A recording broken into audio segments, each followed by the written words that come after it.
Sarong crematorium sa Barangay Balatas, Naga City, pigreklamo kan sarong concerned citizen, makalihis magluwasin maitom na asoan na sambitan ng pasilidad. Uyaan report ni Jessica Calino. Sa video gikan sa sarong concerned citizen, mahihilingan maitom na aso na nagluluwas gikan sa crematorium na ini sa Barangay Balatas sa syudad ni Naga. Sigun sa kapitan kan barangay na si Kapitan Pedro San Juan, may mga nagpa-blatter na asin nag-apod sa indang opisina manungod sa nasambitan ng reklamo. Pag nahiling ta po baga, pag may aso iba talaga nakakaraot lalo po duman sa ini po baga Pulumbari.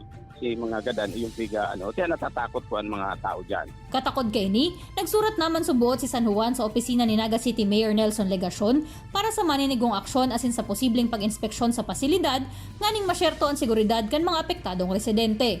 Nagtutubod man si San Juan na igwain ng biolasyon sa Republic Act No. 8742 o Philippine Clean Air Act ng Department of Environment and Natural Resources. Para sa takoya, dapat pong inspection kung may violation po talaga, i-close muna. Na ang aso po kaya nagpapatiring sa mga harong. Kaya pag-irumdum lang po na dapat kasi kasuhon talaga ini. Lalo pa ang management ng Imperial.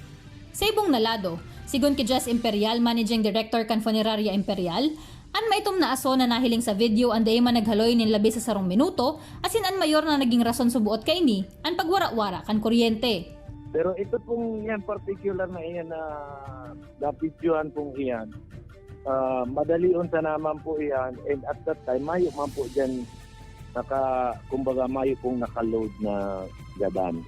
Nag-build up lang po sa pressure, and siyempre po, pag nag-brown out, naluwas po bigla yan yung alay. Dugang pa ni Imperial, apwera kan power interruption igwa pa subuot ning duang posibleng rason kan maitom na aso. Enot, nag-aabot na sa 24 hours ang sa indang operation ngunyan, huli kan pagdakol kan mga nagagadaan huli sa COVID-19.